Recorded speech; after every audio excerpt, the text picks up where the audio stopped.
As per IS 456-2000, as per IS 456-2000, as per IS 456-2000,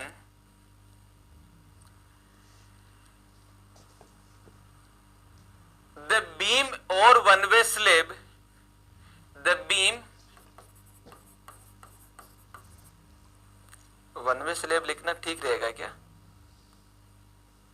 नहीं, आप only यही लिखो, the beam is consider safe in deflection, consider safe in deflection if following criteria are satisfied.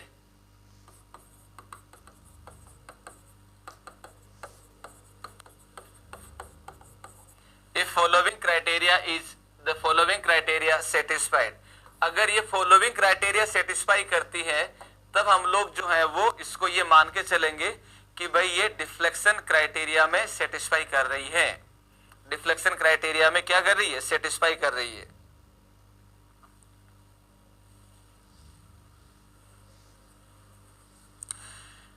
Deflection criteria में satisfy कर रही है। तो अब इसके 4 पॉइंट होंगे, इसके 4 पॉइंट होंगे, सब पॉइंट है। तो ये क्या क्या हो जाएगा? पहला पॉइंट हो जाएगा इसका क्राइटेरिया 1, अगर हम देखें तो ये हो जाएगा basic value of span to effective depth ratio, span to effective depth ratio, ratio should be effective depth ratio for span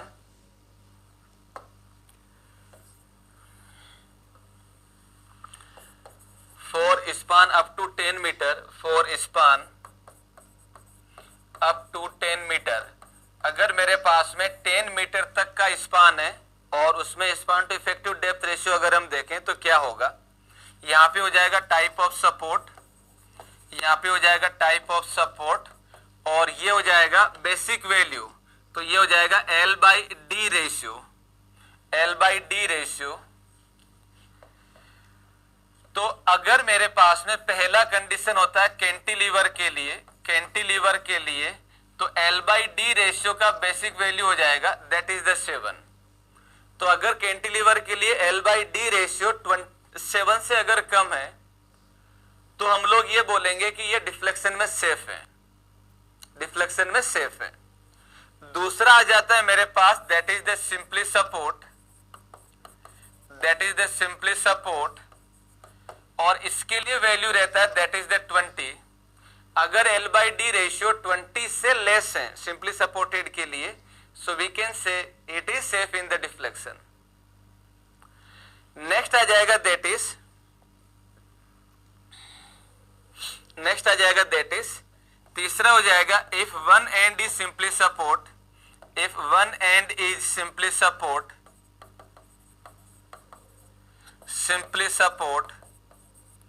and other end continuous,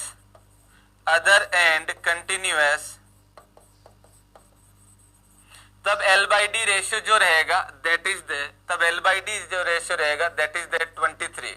इसके लिए जो वैल्यू रहेगा दैट इज द 23। चौथा हो जाएगा अगर कंटिन्यूअस बीम है तब क्या होगा? फॉर कंटिन्यूअस बीम अगर कंटिन्यूअस है सपोर्ट तो दैट वैल्यू इज द 26, ये 23 वाला, और कंटिन्यूअस के लिए वैल्यू हो जाएगा that is the 26। Now point is that कि एग्जामिनर ने क्या किया? एग्जामिनर ने जो है ये टेबल कई बार 20 से 25 बार क्वेश्चन पूछा गया होगा इससे अभी तक, अगर आप सारे PSUs के मिलाते हो तो बहुत बार पूछी हुई चीज है ये। और ये याद रखना कैंटिलीवर के लिए 7, सिंपली सपोर्ट के लिए 20 और कंटिन्यूअस के लिए 26, and this is the special condition, so याद रखिएगा इसको। अब एग्जामिनर ने इसी चीज को अलग मोड में पूछ लिया। उन्होंने ये पूछा कि अगर डिफ्लेक्शन को अगर मुझे सेफ रखना है तो किस रेशियो को सेटिस्फाई करते हैं? वैल्यू ना पूछ के उन्होंने इसी चीज को पूछ लिया। तो माय डियर फ्रेंड्स, डिफ्लेक्शन में सेफ रखने के लिए हम लोग जो है span to effective depth ratio को सेफ रखा जाता है, इसको लिमिट के अंदर रखते हैं, and this is the limit. This is the limit. अगर मैं इन वैल्यू को a से डिनोट कर देता हूं, अगर मैं इन वैल्यू को a से डिनोट कर देता हूं, तब यहां पे क्या हो जाएगा, तब यहां पे हो जाएगा that is for safe in deflection, इसको हम लोग लिख सकते हैं फॉर सेफ इन डिफ्लेक्शन, तो ये हम लोग लिख देंगे L by D ratio must be less than equal to A, must be less than equal to A and A is the this value. Cantilever के लिए 7, 20, सिंपली सपोर्ट के लिए 20, कंटिन्यूअस के लिए 26 and so on like this. अब अगर हमें यहां पे पूछ लिया जाए कि भाई डिफ्लेक्शन के रेस्पेक्ट में, डिफ्लेक्शन के रेस्पेक्ट में इफेक्टिव डेप्थ की वैल्यू क्या होगी डिफ्लेक्शन को ध्यान में रखते हुए, तो यहां पे हम लोग लिख लेते हैं effective depth, effective depth corresponding to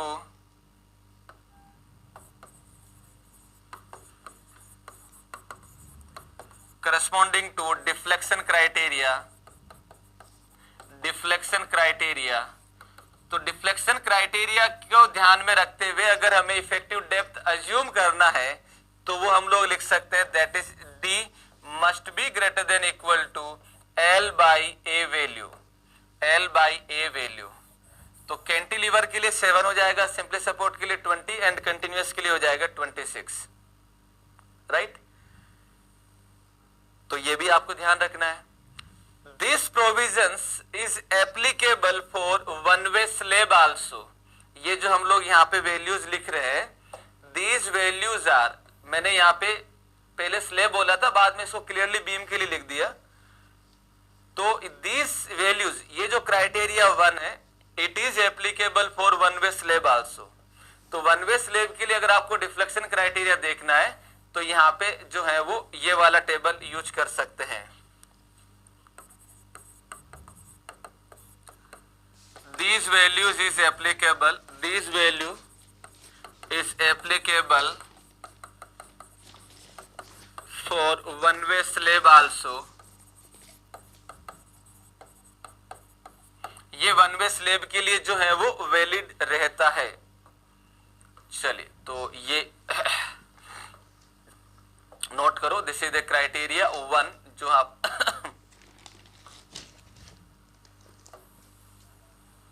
सो यहां से क्राइटेरिया 1 आप लिखना शुरू करेंगे, नोट करिए quick. Up to 10 metre, Nadeem ये 10 मीटर लिखा गया है, up to 10 metre, 10 metre.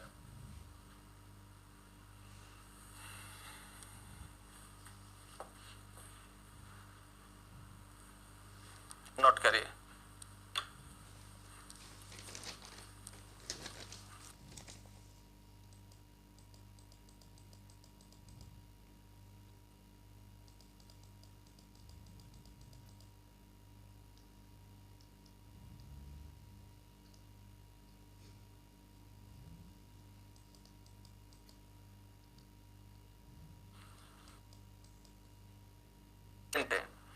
Code ने एल को लेके कुछ नहीं बोला है कि वेदर इट इज इफेक्टिव और द क्लियर, जो है वो साइलेंट इस चीज को लेके। बट प्रैक्टिकल में जो डिजाइन करते हैं जो इंजीनियर हैं, उन्होंने मोस्टली यहाँ पे एल इफेक्टिव लेके जो है डिजाइन किए हुए हैं। बट ये कोडल प्रोविजन नहीं है तो एग्जाम में एक्सेप्टेबल भी नहीं होगा।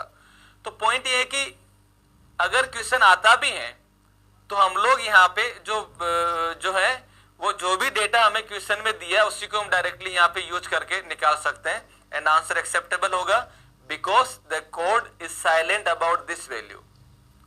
ठीक है ना, तो ये ध्यान रखना है। चलिए तो ये हो जाएगा। तो दिस इज द 7, 20 और 26 और दिस इज द 23 जो आपको ध्यान रखना है। तो ये कंडीशंस होगी and this is applicable for one way slab also. ठीक है ना, स्लेब क्या होती है उसको भी हम बाद में बात करेंगे, वन वे और टू वे स्लेब क्या रहता है विल डिस्कस, इसी में थोड़ा सा बात करेंगे then will move on. I hope कि अब साउंड क्लियर आ रहा है।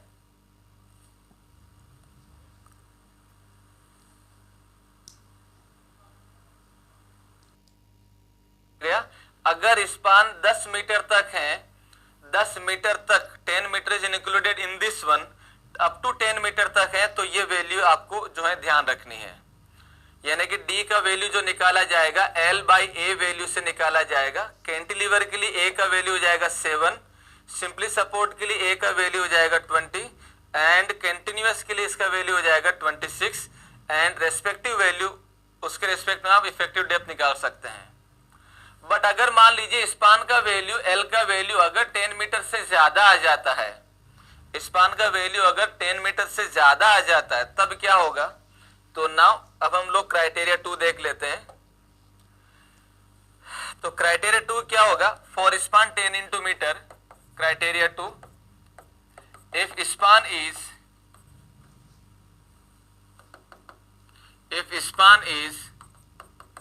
more than 10 meter,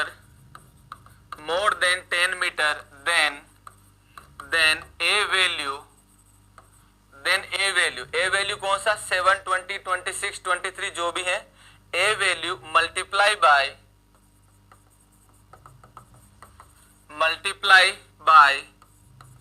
10 by span in meter, तो a वैल्यू जो है वो क्या हो जाएगा? That will be multiply by 10 by span into metre. तो यहां से अगर मैं इफेक्टिव डेप्थ देखता हूं तब क्या होगा? तो इफेक्टिव डेप्थ हो जाएगा that is d is equal to L by A value into 10 by span, ठीक है, स्पान इन मीटर लिख लो। चलो, तो जो भी वैल्यू है आपके पास आप इससे वैल्यू निकालेंगे। 10 मीटर से अगर कम रहता है तो फिर ये वाला पार्ट नहीं आएगा, 10 मीटर से ज्यादा है तो फिर ये वाला पार्ट भी आएगा। नोट करो, this is the C2। Now C3,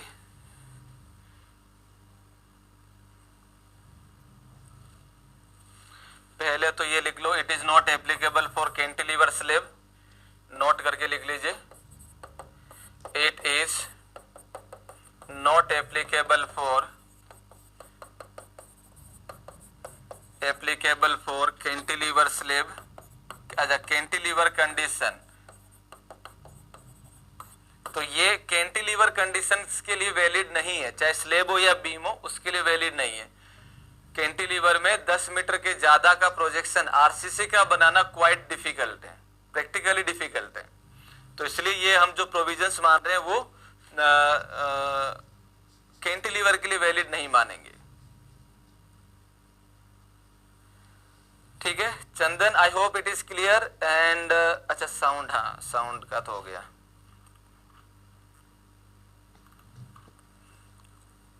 Praveen, तुम्हारा आंसर मिल गया होगा।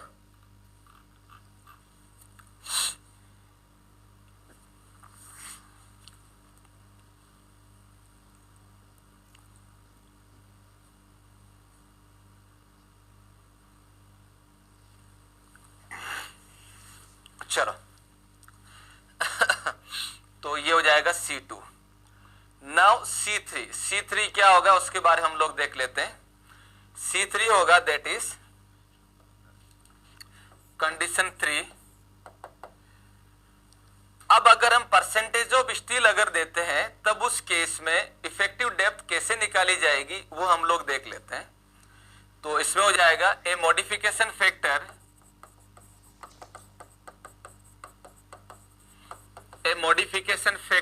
that is the MF1 is applied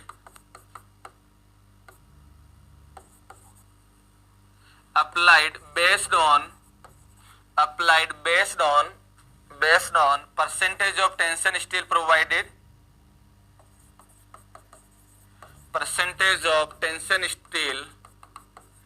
is provided। तो आपने जितना percentage of tension steel provide किया है उसके हिसाब से जो है हम लोग MF1 देते हैं, और MF1 का वैल्यू कैसे निकलेगा वो हम लोग देख लेंगे।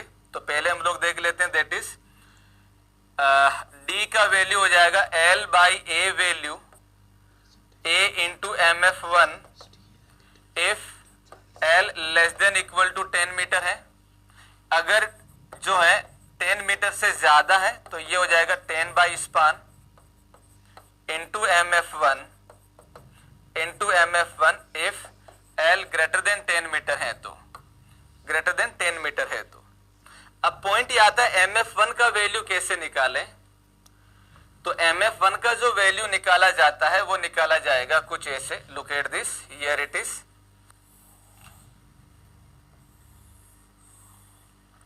इस ग्राफ को लेके भी एग्जाम में JEN में क्वेश्चन आ रखा है। ऑनलाइन जब से हुए हैं तब से कहानी काफी बदली हुई है। सो हियर इट इज 1 2 3 4 और ये 5वां हो जाएगा, दिस इज द वन। और यहाँ पे वैल्यू हम लोग बना देते हैं, ये सेकेंड लाइन के आसपास रहता है। So here the values are 0.4 0.8, तो दिस इज द 0.4 एंड उसके बाद में हो जाएगा 0.8 and this is the 1.2, this is the 1.4 1.6 और 2.0 and this value is going on, this is the 0.2 है आई थिंक सो, 0.4 0.8, तो this is the 0.4 0.8 1.2 1.6 and so on. और ये हो जाएगा दैट इज AST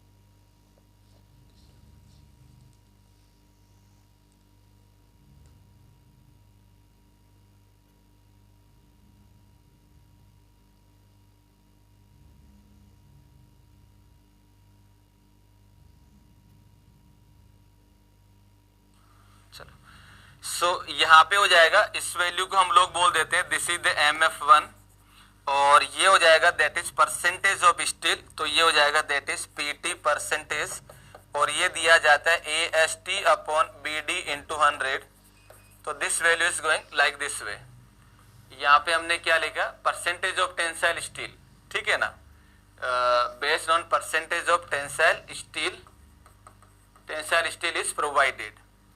तो यहाँ पे अगर हम वैल्यू देखते हैं तो दोस्तों ये मेरे पास MF1 का वैल्यू है जो कि डिपेंड कर रहा है percentage of tension steel and इस वैल्यू पे दैट इज द FS और FS का जो वैल्यू है वो वैल्यू हम लोग यहाँ पे अगर लिखें तो क्या हो जाएगा, that FS is 120 140, this is the 120 पहले लाइन का, दूसरे का हो जाएगा 140, तीसरे का होगा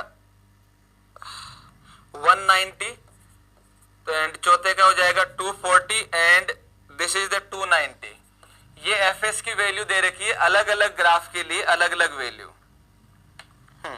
अलग अलग ग्राफ के लिए अलग अलग वैल्यू, तो ये वैल्यू दे रखा है। अब यहां से अगर हम देखें दोस्तों तो भाई मेरे पास में FS का वैल्यू जैसे जैसे FS का वैल्यू अगर बढ़ रहा है तो मेरे पास MF1 का वैल्यू कम आएगा।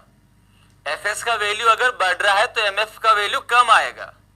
आगे समझ में, राइट। तो FS जो निकाला जाता है वो आ जाएगा स्ट्रेस इन स्टील FS निकाला जाता है स्ट्रेस इन स्टील और ये दिया जाएगा that is 0.58 into FY into AST required divided by AST provide. तो this is the AST required to AST provide, this is the 0.85 into FY।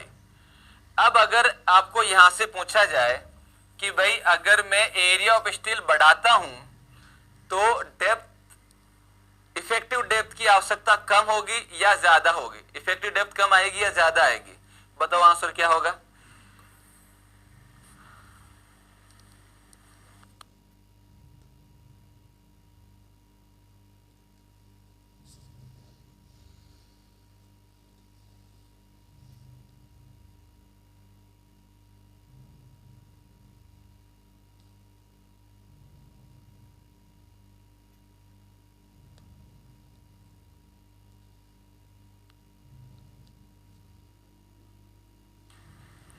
तो अगर इसमें हम देखें कि भाई अगर मैंने AST बढ़ा बढ़ा दिया, AST बढ़ाने का मतलब ये वैल्यू जा रहा है मेरे पास इधर, तो AST अगर मैं बढ़ा देता हूं तो PT बढ़ जाएगा।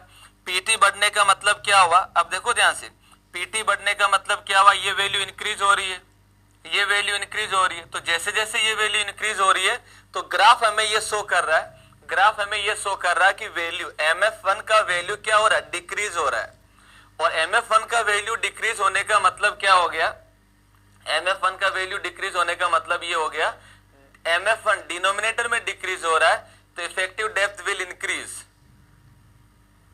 इफेक्टिव डेप्थ विल इंक्रीज, ध्यान रखिएगा। इफेक्टिव डेप्थ क्या हो जाएगा, that will be the increase. तो if suppose you increase the percentage of steel then the effective depth of the beam will increase as per the deflection criteria. Note करिए, this is the C3।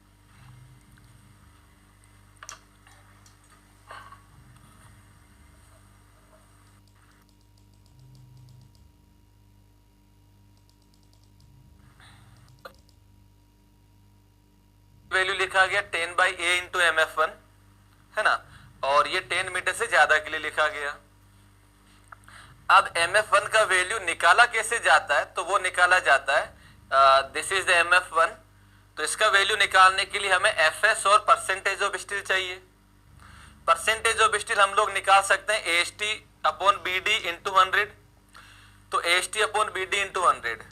अब मैं अगर इसी graph को मैं FS का value नहीं भी निकाल रहा, तो अगर मैं देखता हूं तो अगर मैंने AST कम दिया है तो वैल्यू कम आएगा, PT कम आएगा, उसके रेस्पेक्ट में MF1 का वैल्यू ज्यादा होगा, MF1 का वैल्यू ज्यादा होगा। जैसे जैसे मैं स्टील बढ़ाता जाऊंगा यानी कि PT बढ़ता जाएगा तो this value is going to be increase, और जैसे ये इंक्रीज हो रहा है तो ये ग्राफ जो हमें ये बता रहा है कि भाई MF1 का वैल्यू क्या होता जाएगा, कम होता जाएगा। मान लो मेरे पास ये वैल्यू आ गया और इसके रेस्पेक्ट में अगर मैं बात करता हूं तो भाई मेरे पास इस परसेंटेज ऑफ स्टील के रेस्पेक्ट में बात करूंगा तो मान लो वैल्यू ये आ गया, कोई सा भी ये ग्राफ ले लो, that value is decrease, in that case MF1 decreases so the depth will effective depth of beam will increase as per this criteria, right? और अगर मैं FS, अच्छा इनमें से कौन सा ग्राफ लेके वैल्यू निकालूंगा तो वो तो FS पे डिपेंड करता है, और FS का वैल्यू आप इससे निकाल सकते हैं। नोट करो,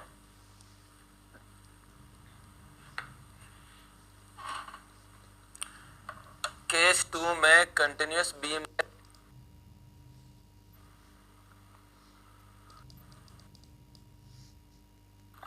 राजन तुम्हारे आंसर इस कंसेप्ट के बाद हो। तो माय डियर फ्रेंड्स ये सबने लिख लिया होगा। तो इंक्रीज डिक्रीज का केस कैसे पता चल रहा है, तो पहले तो मैं ये चीज बता दूं, बिल्कुल ये मान लो कि 8वीं 9वीं क्लास की बात कर लेते हैं, 8वीं 9वीं की बात कर लेते हैं। अगर कोई भी चीज x प्रोपोर्शनल टू अगर y है तो y बढ़ेगा तो x बढ़ेगा, y इंक्रीज होगा तो x भी इंक्रीज होगा, ये हम लोग जानते हैं 8th स्टैंडर्ड से। सेम चीज यही है, तो इसको मजाक में मत लीजिएगा। अगर x मेरे पास में इनवर्सली प्रोपोर्शनल है y के, तो अगर y बढ़ेगा तो ये डिक्रीज होगा, और अगर ये डिक्रीज होगा तो ये इंक्रीज होगा। That is the inversely proportional का कंसेप्ट, ठीक है। तो ये सब लोगों को पता है। अगर डायरेक्टली प्रोपोर्शनल है तो ये बढ़ रहा है तो ये भी बढ़ रहा है, इनवर्सली प्रोपोर्शनल है तो दूसरा एक दूसरे के उल्टा होगा, अगर ये बढ़ेगा तो ये कम होगा, ये कम होगा तो फिर ये बढ़ेगा, ठीक है। तो ये कंसेप्ट हम 8वीं क्लास से जानते हैं। अब मुझे नहीं पता कि आगे क्या कहानी होगी, बट मैं इस ग्राफ को देख के MF1 की वैल्यू को बता सकता हूं कि कम होगी या ज्यादा होगी। ग्राफ को देख के ऑब्जर्वेशन करके मैं बता सकता हूं कि MF1 का वैल्यू कम होगा या फिर ज्यादा होगा। तो कैसे हम लोग ऑब्जर्वेशन करें, तो ऑब्जर्वेशन करने से क्या हमें मिल रहा है, लुक एट दिस, हमें यह मिल रहा है, एक तो ग्राफ जो है डाउन हो रहा है, जो ग्राफ है वो नॉन लीनियरली डाउनवर्ड जा रहा है। इसका मतलब जैसे जैसे ये x का वैल्यू बढ़ता जाएगा, जैसे जैसे x का वैल्यू बढ़ता जाएगा ये वैल्यू कम होता जाएगा। अगर ये वैल्यू है, मैं इनमें से कोई भी एक ग्राफ ले लेता हूं, एनीवन, तो मान लो अगर मेरे पास का वैल्यू अगर 0.4 है, 0.4 है, तो MF1 का वैल्यू मेरे पास में आ गया ये वैल्यू। मान लो भी नीचे वाला ग्राफ लेके बता देता हूं, तो MF1 का वैल्यू आ गया ये। अब अगर मेरे पास x का वैल्यू 1.2 आ गया, तो भाई मेरे पास MF1 का वैल्यू आ गया ये देखो, ये देखो।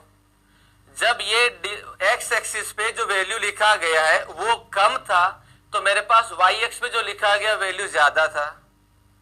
हियर जैसे ही मैंने x एक्सिस पे वैल्यू बढ़ाई है, तो y का वैल्यू, y एक्सिस पे वैल्यू कम आ गई। ग्राफ के रिस्पेक्ट में तो निकलेगी, ऐसे निकालते हैं, ये भी हम लोग 9th क्लास में सीखे हुए।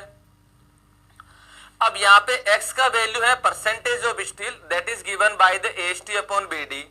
If AST is increases, it means PT increase. PT increase means x value is increase. X value increase means y value automatically decreases. How would I know that? The graph shows me.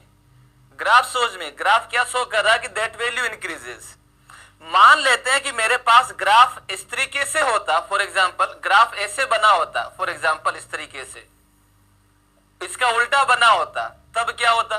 मान लेते हैं graph ऐसा होता, तो क्या दिख रहा है? एक्स एक्सिस पे वैल्यू कम है तो वाई का वैल्यू भी कम है। एक्स एक्सिस पे वैल्यू बढ़ा रहा हूं तो वाई का वैल्यू भी देखो बढ़ गया। पहले इतना सा था, अब इतना हो गया, फिर वैल्यू बढ़ाया तो बढ़ गया। तो graph will decide whether the value increase और डिक्रीज, राइट। तो इन दिस सिचुएशन मेरे पास में जो ग्राफ है वो क्या हो जाएंगे, ये जो सिचुएशन है मेरे पास में ग्राफ बना हुआ कुछ ये, तो जब ये बना है तो इसके हिसाब से MF1 वैल्यू रिड्यूसेस, और MF is written in the denominator, so we can say the denominator value will decrease, तो द रेस्पेक्टिव या other value will increase, other value will increase. Here it is. So this is the way by which we can say that is the, if area of steel is increases as per this criteria, the effective depth of the beam will also increase, not decrease. This is for the percentage of tension steel. Tension steel को लेके हम लोग बात कर रहे हैं। Next हो जाएगा कंप्रेशन स्टील को लेके। अगर मैं कंप्रेशन में स्टील लगाता हूं तो नेक्स्ट हो जाएगा दैट इज कंप्रेशन के लिए, तो C4 में लिखो another modification factor, फटाफट लिखिए इसको। another modification factor that is the MF2 is applied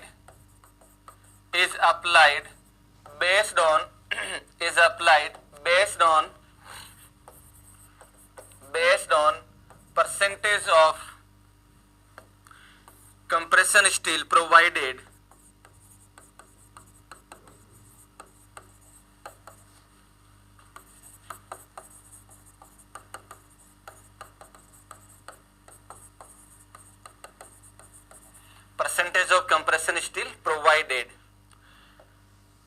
तो यहां पे हो जाएगा that is D is equal to L by A into MF1 into MF1 into MF2 if L less than equal to 10 metre. अगर इसका value ज्यादा है तो ये हो जाएगा that is A into 10 by span into MF1 into MF1 into MF2 अगर L का वैल्यू ज्यादा हो जाता है 10 मीटर से तो। और यहाँ पे MF2 का वैल्यू जो निकलेगा वो निकलेगा कुछ ऐसे, look at this graph is showing like this is the MF2 and this is the PT, percentage of compression steel. Note it down.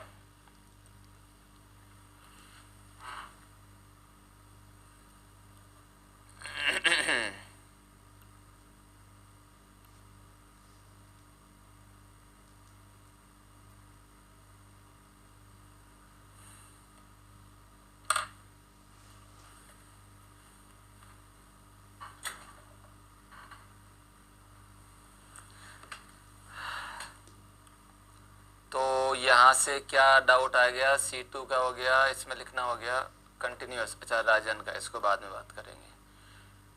मेरा आंसर विशाल, विशाल का क्या रह गया बेटा, तुम्हारा क्या रह गया, पूछ रहे हैं आपसे। चलिए बता दिया आंसर आपका, ऑलवेज इंक्रीज रहेगी इफेक्टिव डेथ, बिल्कुल सही है। नदीम, मॉडिफिकेशन फैक्टर हम क्यों समझते हैं, क्या समझते हैं, इसका क्या यूज है? इसका यूज है बीम की डेप्थ निकालने के लिए कि भाई अगर इतना स्टील देते हैं तो इसमें एक मिनिमम डेप्थ कितना चाहिए रहता है, उसके रिगार्डिंग हम बात करते हैं।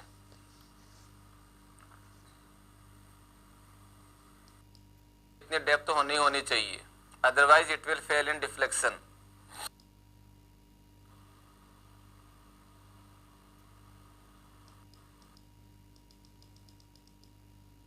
बात करें तो ये कोई एक स्लेब दे रखा है जिसमें लॉन्गर साइड को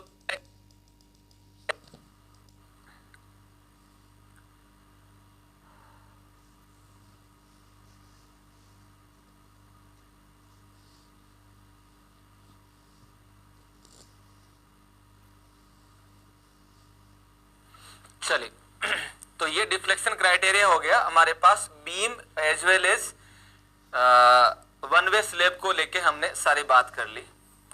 अब यहाँ पे हम लोग जो है एक नोट करके हेडिंग लगाइए, deflection criteria for to way slab, note करके हेडिंग लगाइए, deflection criteria for to way slab, deflection criteria for to way slab, to way slab.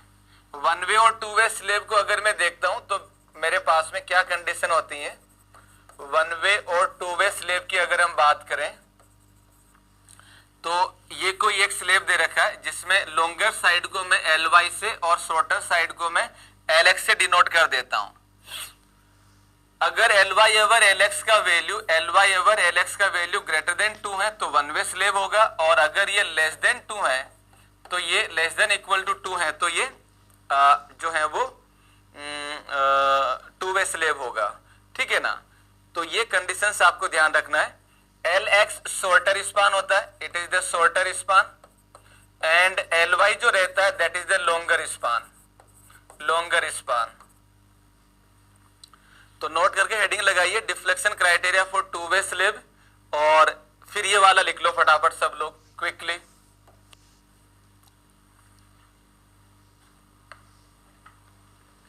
विशाल का है D is not greater than 300 mm, spacing वाला concept था मेरा। D is not greater than 300, ये क्या है?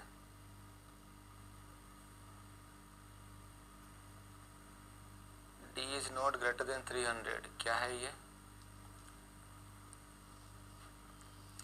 इफेक्टिव डेप्थ,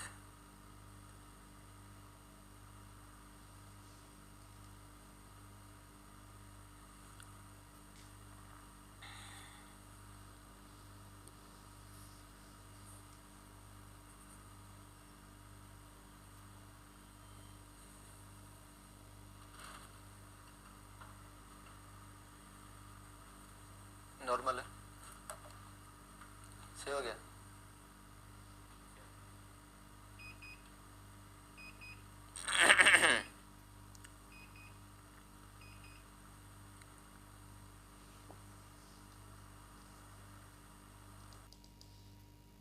हमारे पास में स्लेब को लेके थोड़ा सा idea will discuss in the next chapter, जो कि हमारा डिजाइन ऑफ स्लेब ही है जिसमें हम बात करेंगे, ठीक है।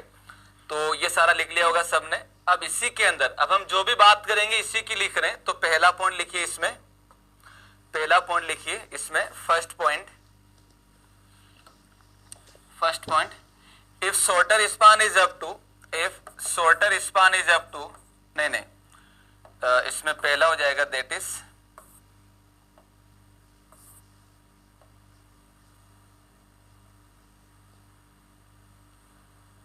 हाँ चलो लिख लो, if shorter span is up to, shorter span यानी कि Lx is up to 3.5 metre, and load is up to, and load is up to 3 kilo newton per metre square, load is up to 3 kilo newton per metre square, then then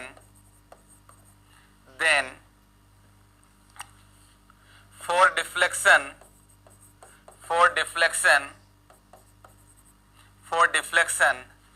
the shorter span to effective depth ratio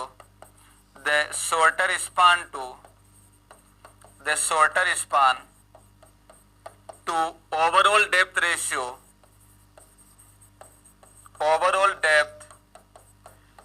ratio the overall depth ratio shall satisfy following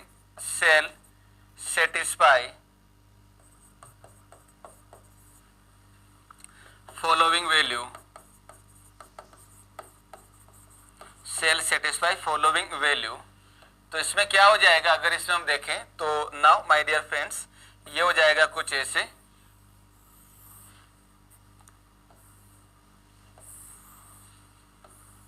सो ये हो जाएगा that is the simply support, this is the simply support, और ये हो जाएगा this is the continuous, एक minute उल्टा, यहाँ नहीं होगा, ये यहाँ नहीं होगा, यहाँ पे आ जाएगा this is the simply support, और ये हो जाएगा दैट इज द कंटिन्यूअस, ये हो जाएगा कंटिन्यूअस।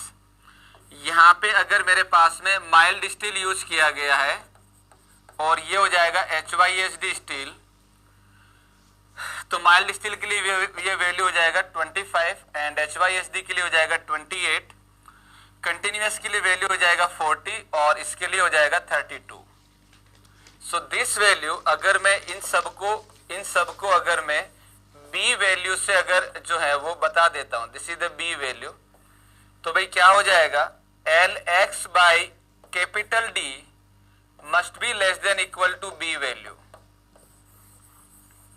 इसका मतलब ये है LX by capital D overall depth ratio, जबकि वन वे स्लेब और बीम के अंदर में L by effective depth ratio लिखता हूं, वहां पे वैल्यू A से लेस होती है। 7 कैंटिलीवर के लिए, सिंपली सपोर्ट के लिए 20, कंटिन्यूअस के लिए 26, beam and one way slab के लिए L by effective depth, two way slab के लिए LX shorter span by overall depth and this value must be less equal to the B। Simply support mild steel है तो 35, simply support HYSD है तो 28 होगा and continuous है तो this value is the 40 and this value is the 32। So that B value is depends on the support as well as the grade of steel। Clear है? तो accordingly आपको value जो है वो बताना होगा, नोट करिए।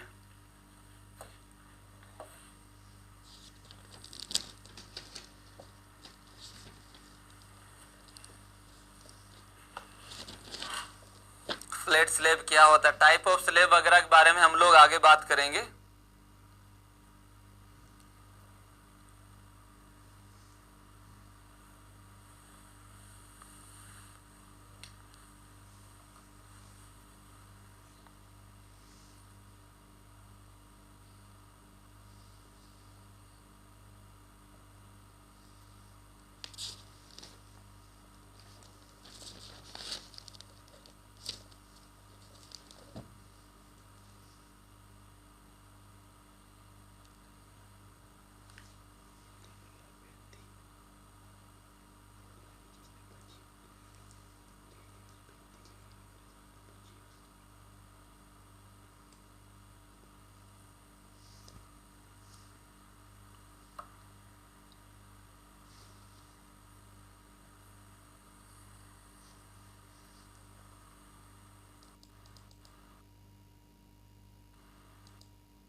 चलिए, सो दिस इज ऑल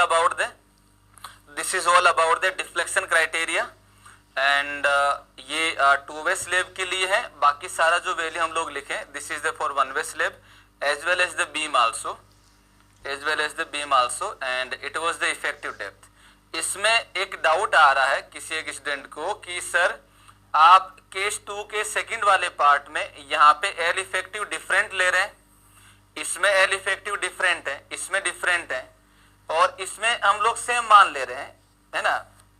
तो इसका आंसर मैं ये दे दूं कि बेटा जब आप लोग कंटिन्यूअस बीम डिजाइन करते हैं तब उस केस में अलग अलग पार्ट के लिए अलग अलग तरीके से एनालिसिस और डिजाइन होता है। अगर मैं आपको बोल देता हूं, सपोज करिए मैंने कहा कि भाई आपके पास में कोई एक रूम है, दिस इज द रूम 1, ये बीम लगा है, this is the room B और this is the room C, और मैंने कहा कि भाई आप इस वाली सी के लिए जो है वो स्लेब को डिजाइन करिए या इसमें जो बीम लग रहा है इतना सा पोर्शन इसको लेके डिजाइन करिए। तो इस वाले पोर्शन में आप कितना स्टील लगाएंगे और कितना इसका एल इफेक्टिव होगा, कितना ये मोमेंट आएगा, तो इस पर्टिकुलर स्पान के लिए इसमें एल इफेक्टिव कितना होगा, तो इसका एल इफेक्टिव दिया जाएगा इसके द्वारा L0, इस L0 3 जो इसका वैल्यू रहता है प्लस W/2 और D/2 जो भी वैल्यू रहता है। अगर मैं बोल देता हूं कि भाई आप इस वाले पार्ट को डिजाइन करो, तो इस वाले पार्ट के लिए जो बेंडिंग मोमेंट जो निकलेगा वो इस एल इफेक्टिव को ध्यान में रखते हुए निकलेगा। एंड अगर मैं बोलता हूं इसको लेके डिजाइन करो तो दिस वैल्यू जो है वो इसको लेके बात करेगा। सो द रेस्पेक्टिव स्पान यानी कि सेगमेंट को लेके हम लोग एनालिसिस करते हैं एंड द इफेक्टिव स्पान जो होगा वो अकॉर्डिंगली हम लोग इसमें लेके बात करेंगे। तो it may be different, may be same, कोई जरूरत नहीं, आ सकता है, डेफिनेटली अलग अलग आ सकता है। स्पान अलग है, एक रूम की साइज कम है दूसरे की ज्यादा है तो डेफिनेटली वैल्यू भी चेंज होगा।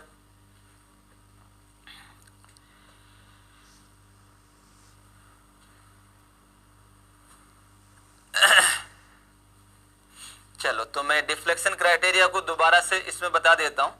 तो डिफ्लेक्शन क्राइटेरिया हमारे पास आता है पहला कि अगर स्पान 10 मीटर तक है बीम के लिए है, बीम और वन वे स्लेब के लिए अगर स्पान 10 मीटर तक है तब L/D रेशियो जो है वो इन वैल्यू से कम रहना चाहिए। कैंटिलीवर के लिए 7, सिंपली सपोर्ट के लिए 20, कंटिन्यूअस के लिए 26 and this is the special case, so that is the 23। तो L/D रेशियो का वैल्यू इससे कम होना चाहिए, तो ये हमने कम लिख दिया, ये लिख दिया। अब डिफ्लेक्शन को ध्यान में रखते हुए अगर हम इफेक्टिव डेप्थ निकालेंगे तो मेरे पास में जो इफेक्टिव डेप्थ आएगा वो क्या हो जाएगा, D > this one and this is applicable for the one way slab. ये वन वे स्लेब के लिए भी हम लोग इसको बोल सकते हैं। नेक्स्ट आता है मेरे पास दैट इज क्या हो जाएगा नाउ केस 2 में हम लोग ये बोलते हैं कि अगर स्पान 10 मीटर से ज्यादा, so that will we get the value of D effective depth, corresponding effective depth आ जाएगा। अच्छा ये कैंटिलीवर के लिए वैलिड नहीं है क्योंकि 10 मीटर से ज्यादा का ओवरहैंग पोर्शन बनाना मुश्किल है। फिर आते हैं परसेंटेज ऑफ स्टील के हिसाब से हम लोग जब AST देते हैं, परसेंटेज ऑफ स्टील के हिसाब से D कितना होगा, तो उसके लिए कोड ने कहा कि भाई परसेंटेज ऑफ स्टील आप जितना दे रहे हैं उसके हिसाब से हम लोग एक फैक्टर इंट्रोड्यूस करते हैं, that is the MF1 and MF1 is given by, कैसे निकालेंगे वो ये होगा, but with respect to the MF1 the D is calculate like this, so MF1 is put in the denominator, so if MF1 value is increased the D automatically will decrease, if MF1 decreases that D also increase because it is the D and MF1 is the inversely proportional। so अगर L span 10 metre तक है तो ये करेंगे, 10 metre से ज्यादा है तो फिर ये करेंगे। MF1 is calculate using this graph and it is depends on the FS or percentage of steel। FS we can determine using this one 0.58 FY into ST required upon ST provided If suppose PT is increases by observing the graph, we can say if PT is increase, in that case MF1 is decreases, so MF1 decreased, automatically D effective depth also increases, right? So that's one हम लोग इससे conclude कर सकते हैं. Next आता है हमारे पास में, that is the fourth criteria, that is for MF2, which is based on the percentage of compression steel provided. So here is the graph. So this is the one. L अगर 10 metre से कम है तो MF2 इसमें साथ लग जाएगा. बिना MF1 के MF2 नहीं लगेगा. कारण कंप्रेशन स्टील हम लोग तब देते हैं जब हमारे पास टेंशन स्टील सफिशिएंट नहीं होता लोड को कैरी करने के लिए. यानी कि पहले सिंगली डिजाइन होता है, बाद में जरूरत हो तो हम लोग ऊपर देते हैं. तो MF1 तो सिंगली के करस्पॉन्डिंग हो गया, मतलब टेंशन स्टील के करस्पॉन्डिंग हो गया. तो MF1 के बगैर MF2 कतई नहीं आएगा. ये जो भी हमने बातें करी हैं, that is basically for the beam as well as for one way slab. One way slab के लिए पहला क्राइटेरिया था. नाउ टू वे स्लैब के लिए IS कोड ने डिफ्लेक्शन क्राइटेरिया के लिए कुछ कंडीशंस दे दी. वन वे और टू वे LY/LX रेशियो के हिसाब से रहता है. अगर 2 से ज्यादा है तो वन वे, 2 से कम है तो टू वे हो जाएगा. कंडीशन क्या दिया टू वे स्लैब के लिए? अगर शॉर्टर स्पान LX 3.5 मीटर से लेस है, लोड 3.5 मीटर से लेस है, और लोड जो है 3 kilo newton per metre square तक है, देन डिफ्लेक्शन के लिए हम लोग क्या करेंगे? For deflection the shorter span, longer span नहीं होगा इसमें, शॉर्टर होगा हमेशा ही. The shorter span to overall depth ratio shall satisfy following value. अगर आपने माइल्ड स्टील यूज किया और सिंपली सपोर्ट कंडीशन है, तब L/LX overall depth ratio the value is the 20, value is the 35. Simply support with mild steel. अगर simply support with HYSD की बात करेंगे तो this value is the 28. Continuous है, माइल्ड स्टील है, this value is the 40. Continuous HYSD है तो this value is the 32. So accordingly will determine the value of this one. ये हम लोग निकाल सकते हैं. तो अगर आपको ये पूछ लिया जाए कि भाई ओवरऑल डेप्थ ऑफ स्लैब क्या होगी, टू वे स्लैब की depth, overall depth of slab क्या होगी, अगर मेरे पास में LX का वैल्यू 4 मीटर है और मैंने कंटिन्यूअस कंडीशन दे रखा है और 40 मीटर और माइल्ड स्टील दे रखा है, कंटिन्यूअस और माइल्ड स्टील है, LX 4 मीटर है, तो ओवरऑल डेप्थ क्या होगी? तो हम लोग ये लिख सकते हैं, दैट इज ओवरऑल डेप्थ कैसे निकालेंगे? तो this value is greater than equal to, that is LX/B value. LX 4 metre, this is the 4000. Continuous के लिए माइल्ड स्टील के लिए वैल्यू कितना होगा? कंटिन्यूअस माइल्ड स्टील के लिए वैल्यू हो जाएगा 40. So this comes out, so that value is the 100 mm. तो क्या ओवरऑल डेप्थ 100 mm या उससे ज्यादा रखेंगे? Everyone clear? So this is the deflection criteria for beam as well as one way slab and the two way slab. कोई doubt हो तो पूछिए.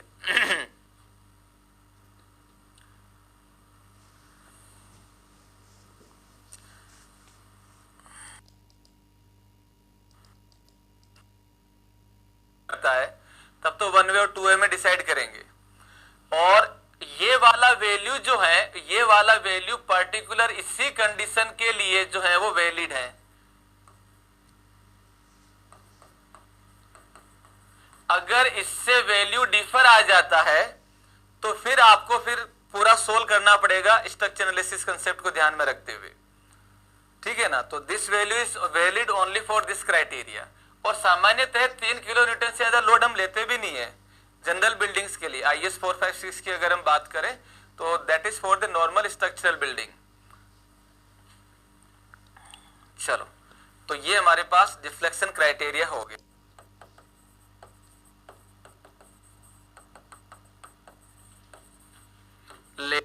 lateral stability of the beam.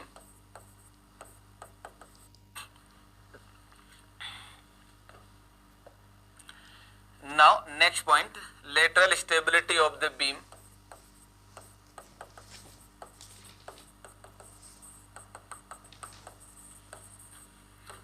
structural stability of the beam or slenderness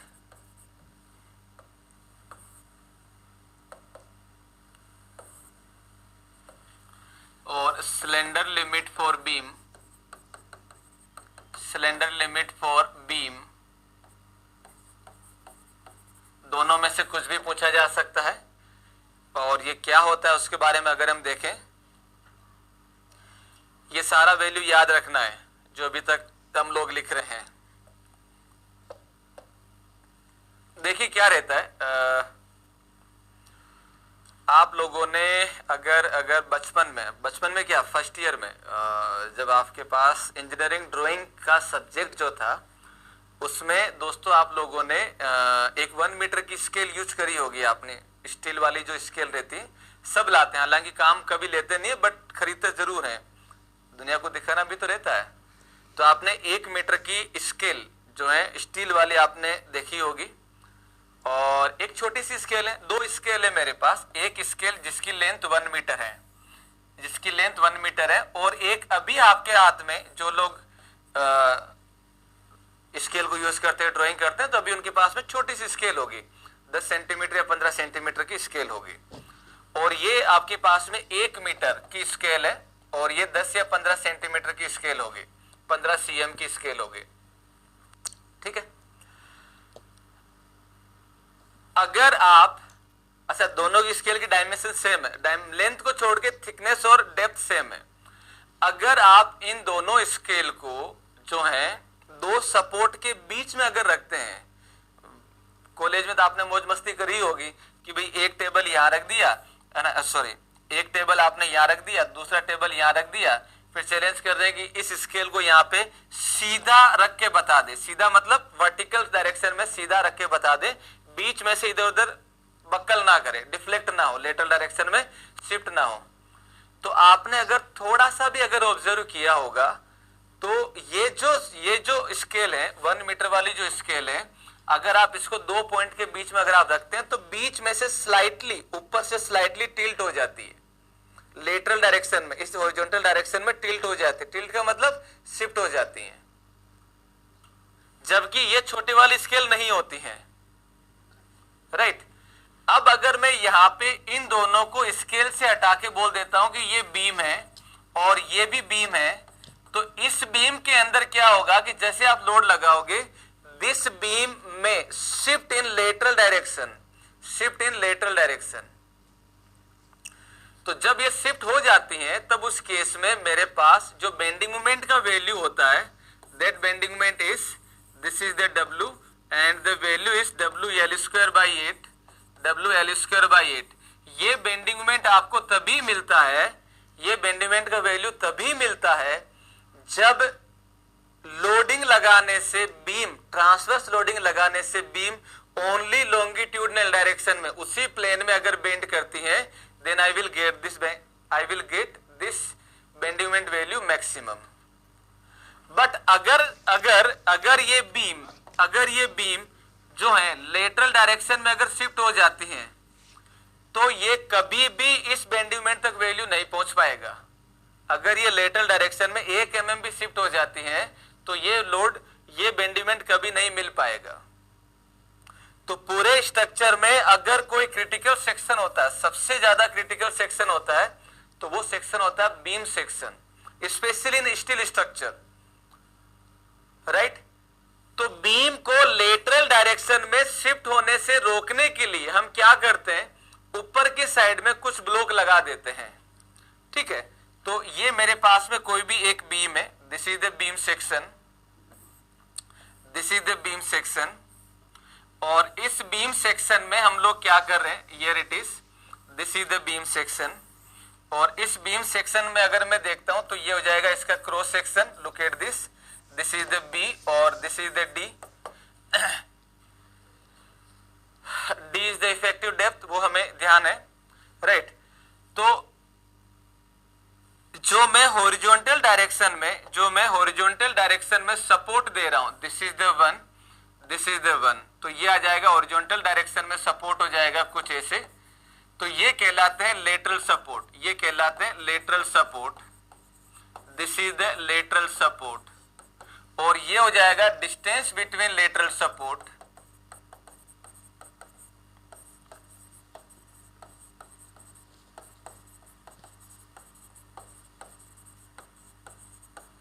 distance between lateral support. यहां पे हम लोग बना देते हैं this is the beam section, this is the B and this is the D, this is ड।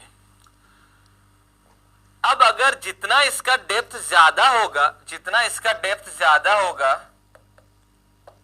जितना इसका डेप्थ ज्यादा होगा, उतनी ही ज्यादा ये जो बीम है वो सिलेंडर होती जाएगी, उतनी ही ज्यादा ये बीम क्या होती जाएगी, सिलेंडर माने की बहुत ज्यादा गहराई की बीम होती जाएगी। और उस केस में आप कितना भी इसको कर लो ये डिफ्लेक्ट करेगी करेगी। तो इस डिफ्लेक्ट को रोकने के लिए, लेटरल डायरेक्शन में डिफ्लेक्ट को रोकने के लिए हम क्या करते हैं, उसी डायरेक्शन में, लेटरल डायरेक्शन में सपोर्ट दे देते हैं।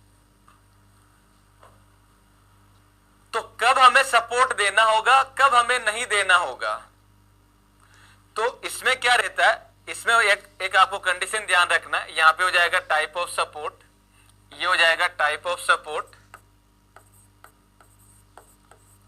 टाइप ऑफ सपोर्ट, और इसमें हो जाएगा that is distance between lateral support, distance between lateral support, distance between lateral support. तो अगर मैं पहला ले लेता हूं सिंपली सपोर्ट और कंटिन्यूअस के लिए, पहला ले लेता हूं for simply support, for simply support, और कंटिन्यूअस के लिए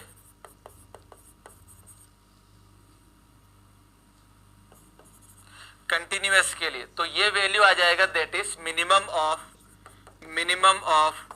60 बी और 250 बी स्क्वायर बाई डी।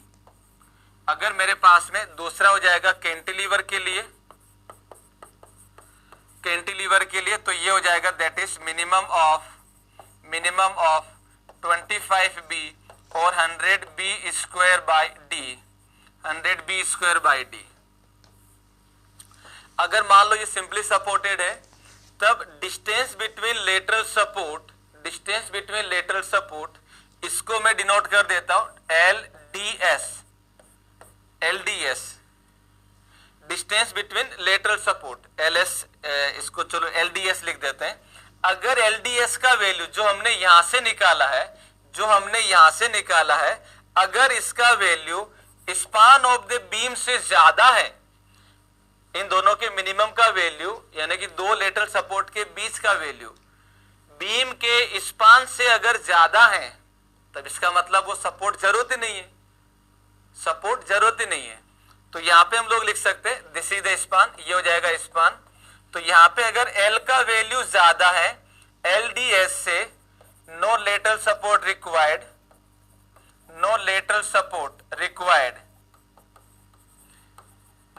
यानी कि ये लेटरल स्टेबल होगा, मींस लेटरली स्टेबल। ये क्या हो जाएगा, that is the laterally stable, ये लेटरली स्टेबल होगा, आपको सपोर्ट की जरूरत नहीं है। वहीं अगर L का वैल्यू लेस रहे, उल्टा लिख दिया, सॉरी, L का वैल्यू, अगर L का वैल्यू ज्यादा है, तब उस केस में जो है आपको लेटरली सपोर्ट देना पड़ेगा, और ये लेटरली अनस्टेबल होगी, सॉरी उल्टा लिख दिया, अनस्टेबल। यानी कि अगर मान लो आपके पास बीम का लेंथ दे रखा 5 मीटर और दो लेटरल सपोर्ट के बीच की दूरी आ गई 2 मीटर फॉर एग्जांपल, तो इसमें आपको लेटरल सपोर्ट की जरूरत पड़ेगी, है ना।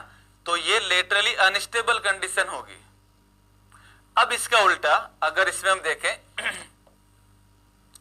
देखें L का वैल्यू अगर लेस देन है LDS से, LDS का वैल्यू ज्यादा है, यानी कि एक सपोर्ट यहां लगेगा, दूसरा यहां लगेगा, तो मेरे पास में इस बीम के अंदर हमें लेटरल सपोर्ट की जरूरत नहीं होगी।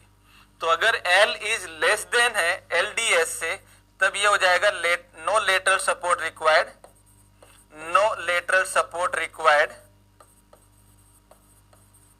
नो लेटरल सपोर्ट रिक्वायर्ड, और ये हो जाएगा लेटरली स्टेबल, तो ये हो जाएगा दैट इज लेटरली, ये हो जाएगा लेटरली स्टेबल।